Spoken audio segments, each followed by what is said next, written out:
Hey guys, welcome back. Today we're giving you our Week 9 fantasy football waiver wire pickups. That's right, we're here to help you figure out who you should be targeting on the waiver wire this week and who you should probably avoid. Let's start this fantasy football podcast right now.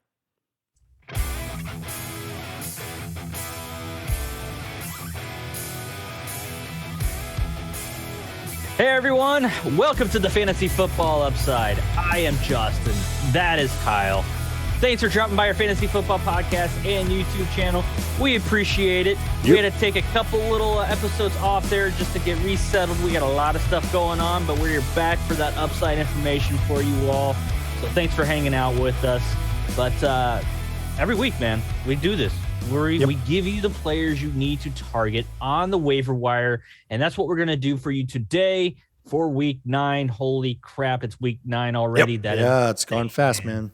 Going fast. So if you're still in it, you definitely want to hang out with us, everybody. So we're gonna help you find the value in players that maybe some others might avoid. So follow along. We're gonna help you win that championship. Kyle, what you got before we get right into it? Hey, same thing I always say, right? Click that like button if this is the sort of thing that you need help with, or if you just like watching a couple fools talk about fantasy football. We are here every week doing that. This week we are talking about waiver wire pickups, and as always, we use the 60% rule. If they're 60% or less rostered, or I suppose less than 60%. I don't know if we include 60. I don't know that we've ever had somebody there, right? But 60% or less rostered on Yahoo. We just use Yahoo because it's a lot of leagues are on Yahoo, and so it makes some sense there. So hopefully that we can provide you all the information that you need here. If you've got a question, feel free to raise your hand and just say, "Little help now." That's right. We'll respond. Do you need assistance? That's right. We will. We will ask you, do you need assistance? But feel free to drop a comment down below, letting us know if you've got any questions, comments, if you disagree on a couple of these guys, or if you have some other names, feel free to drop that down below. Let's dive in headfirst into the shallow end, Justin. Let's start talking about our top waiver wire pickups for Week 9 of the fantasy football season. Oof. Can you believe it, man? We're getting there. We're getting there. I think most leagues this year are going to start their playoffs around Week 14. So you've really only got a couple more weeks here to get things set up. Solidify that seeding, baby. Yeah. Start thinking about if you're in a solid position, start thinking about the guys that you need on your roster to make it through the playoffs, right? You're looking for good playoff matchups. Hopefully those guys are able to stay healthy for you, and you can stash them on your bench potentially as a matchup dependent type of play. Or if you have an injury open up a spot on your starting lineup, you can do that. So these are some names that might help with that. What do you have at running back? Man, we're going back. We're going back old school here. We're going Adrian Peterson of the Tennessee Titans. Yes, he was signed to the Tennessee Titans. What year is it? I know. It's like 05. Yeah, it feels like it. I think he was playing since 05, right? No, he's 36. So it is somewhat possible. Yeah, somewhat possible. But he was signed to the practice squad with the anticipation that he's going to be on the active roster. Most likely, it could even be this week. So I am regrettably kind of going down this road, but I think if he could land anywhere, I think this is a good place for him to land, just because of this is a conservative team, extremely conservative team with their play calling.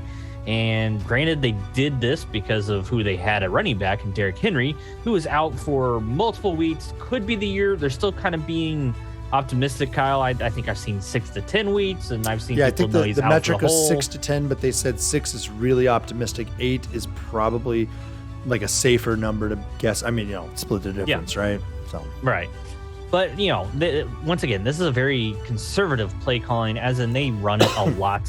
That's just how that's how this offense is set up. You should see a slight increase in their passing offense just because of what's happened. But let's not confuse the Titans with somebody like the Kansas City Chiefs.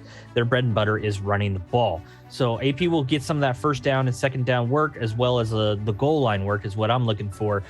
Jeremy McNichols will definitely be used on those third downs, and I think he will be in there to spell him more and more. I mean, Jeremy McNichols, he has been on the team for the last couple of years, but I don't think he's had more than like 5 carries in one game. Well, that's because you had Derrick Henry as your running back. So just be wary. Don't go out there and, blow your budget or anything like that, or even a top waiver wire ad. But I do think he could provide you some value here in a couple weeks. Yeah. And, you got to take some risks a little bit. But if you've got a solid enough team, this is the kind of guy that you can really grab and just sit and see what happens with it. I would also mention the name Mick Nichols and just say, hey, that's another guy you need to really pay attention to. He's been on the team for longer than a year, so it's possible that he could be the guy first up for it. Hey, look, Vrabel might like to go that old school route and just take a guy who can take a beating like Peterson can. So, hey, you know what? I'm going to go with a guy who's got a name like a guy who used to just keep going forever. Talk about a guy who was around forever, right? And that's Gore, but a different Gore. It's not Frank Gore, it's Derek Gore. No relation. # no relation. 0% rostered, because nobody probably knows that, Frank Gore's brother here is a running back now in the league, right? No, he's not related at all, but he is a name you need to know. He plays for Kansas City. We're sitting here recording this actually just after the Monday Night Football game has ended, so that we can bring you the most up-to-date information. And in that time frame, Derek Gore ran the ball 11 times for 48 yards. Not exactly great, but not exactly terrible right there. That's roughly 4.6, 4.7 per carry or something like that. Maybe a little bit more than that. But he also got a touchdown, and he had a lot of the goal line carries.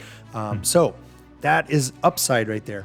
Obviously, they're going to split the carry opportunities around a little bit. You've got Williams there. And so, I don't know what they're going to really ultimately do, but it looks like they're interested in seeing what they've got in Gore. And so you can take a shot on this guy. He's 0% rostered. I wouldn't go and blow a whole lot of the fab budget on him because fab budget, it's double budget, right? A lot of your fab money on him because, look, he could just be a flash in the pan 1 week kind of thing. It is Andy Reid after all, but he did look really good. So I liked it a lot. Got a lot of the goal line work. He's getting touches, looks dynamic in the offense. He's not a big guy, but he's able to get it done. He's also not such a small guy. He's just kind of, I would say he's about the same height as Tyreek Hill. A lot of people describe him as a little bit shorter, but he was fairly stout relative to somebody like Tyreek Hill. The last time in my mind that Kansas City had a running back that kind of looked like this a little bit was Kareem Hunt. I think Clyde Edwards-Helaire has the ability to be like that a little bit. This guy's not as fast as that, I don't think, but he is a little bit shifty. He was able to the touchdown that he had, if you watch the run on that, he went off to the left. He's supposed to keep that inside run, I think, and he bounced it out, and it was a directly perpendicular cut. Just complete sidestep. What about here's another person I would throw in there that looks a little bit more, instead of a Kareem Hunt, maybe whenever Damien Williams went in on his run with Kansas City Chiefs there a couple of years ago, I think he helped me win a championship there. So that could be a guy that could be a decent comparison. Could be. Kind of under the radar. Yeah. Yeah. They're kind of built the same way. They are. This offense doesn't need a whole lot out of the running back to really function correctly. Right now, the passing game is just not working. I don't know what it is that's off with it. It's just not working. And so I think that they'll fall back to tried and true sort of stuff. And that's going to be the easier running game, bounce things outside, get the running backs in motion, and get some play action passes that are quick going so that they can build some timing. And so that to me sounds like an offense that wants to try to build on itself through the run, get itself moving that way. So that's what I've got at running back. I think those are both good names. Give it a shot, see how it feels. What do you got at wide receiver? I have Devontae Parker. He's only 45% rostered, Kyle. This is nothing new, man. He's terribly undervalued his entire career. Well, here's the simple truth right here. If Parker plays, you have to play him. That's the thing. He gets a ton of passing volume his way. He's averaging over 8.5 targets a game. The issue is that he's always nicked up, and that's always been the same throughout his whole career. He's going to continue to be that for this season. And he usually goes out like the end of the second quarter and beginning of the third quarter. He usually goes out, but he's already got you 80 yards and 2 touchdowns. So right, so it's like, oh, that's fine. No, he was done. He was done for the day. I'm good. I'm good. I'm no more. I'm out. Yeah. Thank you. Got my numbers, guys. I'm on par for my contract. For my escalator. I will throw a little note out here. He is a trade candidate right now for the real NFL. Sorry, not for fantasy football, which I guess he could be a trade candidate out there. But here's the thing. If he does get traded, the team he's getting traded to will most likely pepper him with targets to justify the cost that it was to acquire him. Yep. It's crazy how that works out. You trade for a player, and then they just like, oh, I want to make sure the fan base knows that we did this for a reason, and just gonna pepper with him targets. And he's shown that he can come down with them. So this year he has been a little unlucky in the touchdown department, but he should progress, Kyle. Not what was that famous? Regress, a positive regression. Yeah, to the mean or whatever. But I think he's going to progress to his career averages. Once again, if he plays, you start him as your wide receiver 3 or flex, and to get that kind of value on the waiver wire is absolutely insane, man. Yeah, especially at this point in the season. Especially I can't believe he's less than 50% rostered right now. I was quite shocked when I saw that. I don't get it. Here's another guy I'm kind of shocked at how low his rostering is, and that's Rashod Bateman, 31% rostered right now. I don't get it, guys. He's seeing a decent number of targets in a run-first offense. So, yeah, it is what it is, right? It's a run-first offense. A lot of people are, I think the ones that jumped on this early look at it and say, well, there's no true running back 1 on this team. And it's like, well, that's true, except that's the guy who's taking the snap. It's Lamar Jackson, right? I mean, that's the true running back 1 and QB1 of this team. He's the guy who broke the mold kind of thing, more so than even Kyler did. So Rashod Bateman, though, has been able over the last 2 weeks leading into the bye week to secure a decent number of targets and take that total and turn it into actual production that's been pretty darn good. He's looking at, I think he had 7 targets and 6 targets. The first week, he had 1 or 2 more catches than the second week. He only had 3 catches in week 7 because yards. They had a bye. Yeah, but he had 80 yards. There you go. And that's the key, right? He's getting good targets, and they're quality targets, or he's just great at yak. I think that this guy is something special. I understand and fully agree this is not an offense that I want a whole lot in the passing game to be relying on, but if this is a guy that maybe you're slipping into the flex value thought in your brain every once in a while, then that's perfect. You're going to be able to put him onto your bench the most of the time and then play him in matchup dependent situations. And he might be matchup proof. I have no idea. So yeah, it's clear that he's part of this offense now, and with less running room in the game plan, because there's just less guys able to run the ball in this offense each week, it seems. He's a solid add, and I think that you should go out there and add him. If he's still available in your league. He is not in our league. He's been off the waiver wire, I think, for 2 weeks in our league. So I think someone actually drafted him and held on to him, so it was pretty smart. I don't know. I don't know if they held on to him. I think he hit the wire for like one week though. I got you. Yep. This is Rashod Bateman is a player that I've had on my waiver wire ads for the last 2 weeks. And I was like, you know what? I don't want to put him on there for the 3rd time. You know, people should have wisened up by now, because I told people, you know, they were going into the bye. This is the time to pick him up, because people are going to be afraid they're going to run into some bye weeks and some injuries.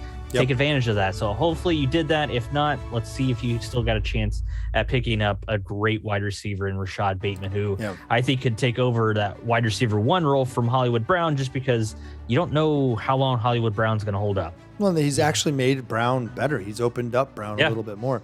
Brown had a better game, I think, the second game with Bateman there. And so I think that this is really kind of helping out a little bit. And this is a guy that's NFL ready. I mean, he's ready to just play. So feel free. Yeah. What do you have at tight end? All right. I have Dan Arnold, 4% rostered right now. I have my little note is under, hey, Darnold. Funny cartoon back in the day for me. But he's made my list a couple times as well. And if it weren't for the fact that he is allergic to the end zone right now, he would be rostered in a lot more teams, a lot more leagues out there. But I think his fortune is going to change soon with the touchdowns. I mean, I'm looking at the target volume that that Arnold is getting. It's similar to Devontae. He is a target machine, and added bonus is that he plays tight end. Yep. Dan Arnold does. So he's averaging over 7 targets a game in the last 3, and that's basically in line with when he got traded to the Jags. 7 targets for a tight end. That's really good. Well, but it's a rookie. It's a rookie QB, right? So I think should be looking down the seam for him. Yeah. But he's also out there a lot of plays because they wanted him for his blocking too, because they want James Robinson and, God help us, Carlos Hyde to be able to run the ball. So, you basically said it. It's extremely hard to find this kind of target volume at the tight end position. It is, and he's only being rostered in 4 of leagues. And DJ Chark's out for the season, everybody. So that's one less pass catcher out there. Yeah. Who was the Agnew? Jamal Agnew, right? Wasn't that it? Jamal Agnew, I think he got hurt too or something. Or no, I don't know. No. He was the guy who got all the targets that Chark would usually get. Yep. Jones, I think, will have a bounce back game. So if you've got Marvin Jones, don't worry about it. I think it's Jamal Agnew. I think last name's Agnew. I know that. Hey, the tight end that I have, welcome back to the conversation, Logan Thomas. 52% rostered. That is below our standard of 60%.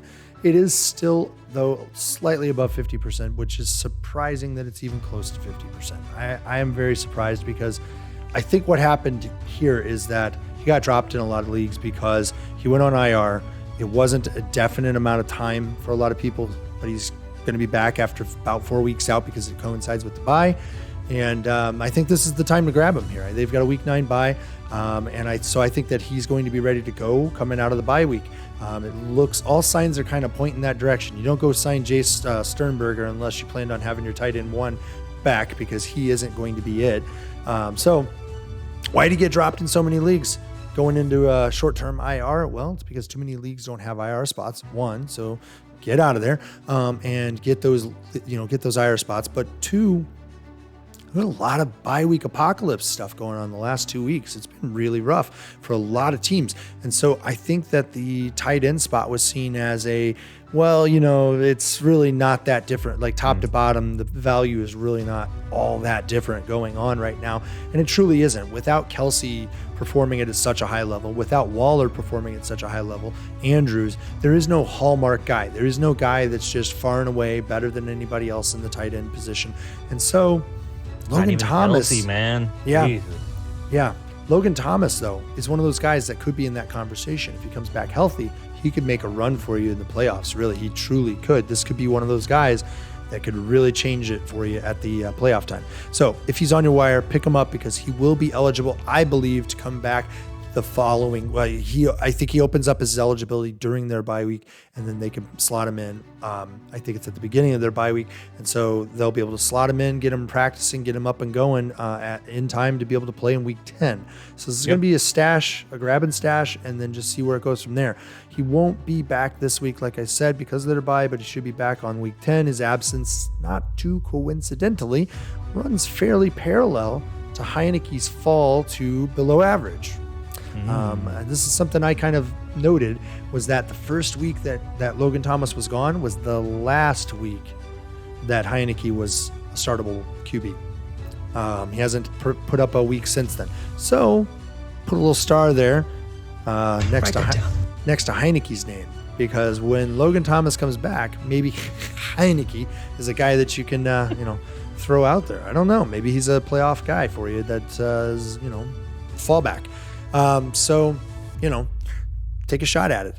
Look, this offense, I think, is going to feature Thomas to some extent more than you might anticipate because of all the injuries that are starting to pile up at the running back position, and they need to take some pressure off of that facet of their offense, and they need to not have that ball sit in Heinicke's arm or on his hand too long because he's just, like, right now, he's just not hitting those deep shots. He's forcing a lot of stuff. And so by getting the running game moving, that'll take a lot of pressure off of him. It'll also open up play action, which allows them to take cleaner shots down the field, which is what he needs. That's what was really working for him. Yeah. And so I think that Logan Thomas being out there is going to take some pressure off of the run game to create that opportunity because he can work the short passing game and intermediate routes. And heck, he even goes deep. So could work out there. Thomas should be a solid addition to your roster. If you guys got a chance to do it, I would say take that shot. What do you have at QB, Justin? I have two 36% rostered out there. I know, shake your head. It's the second Dolphin on my list.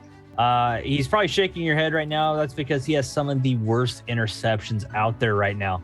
But it's hard to argue with the fantasy value. We're playing fantasy football. We're not playing real football, everybody. Yeah. So that's why Jalen Hurts is valuable in fantasy football. King of garbage time. All year. Yep. Just saying it all year.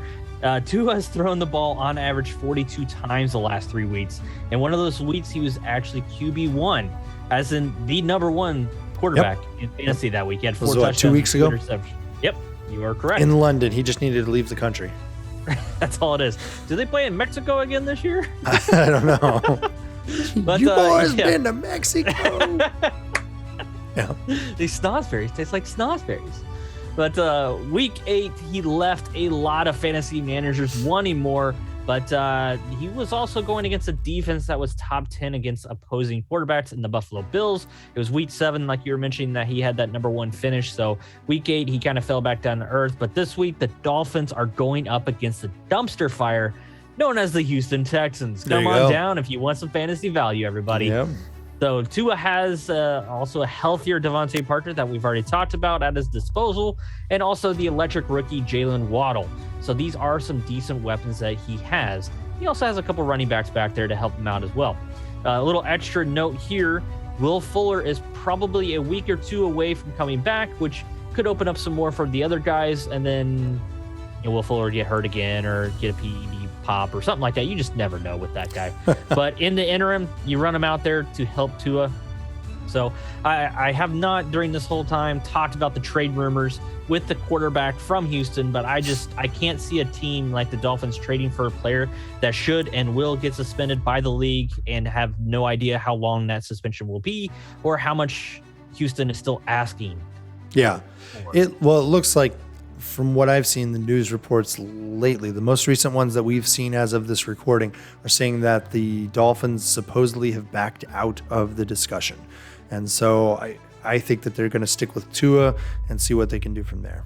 I mean, look, if they wanted to replace Tua, they would have done it in the draft.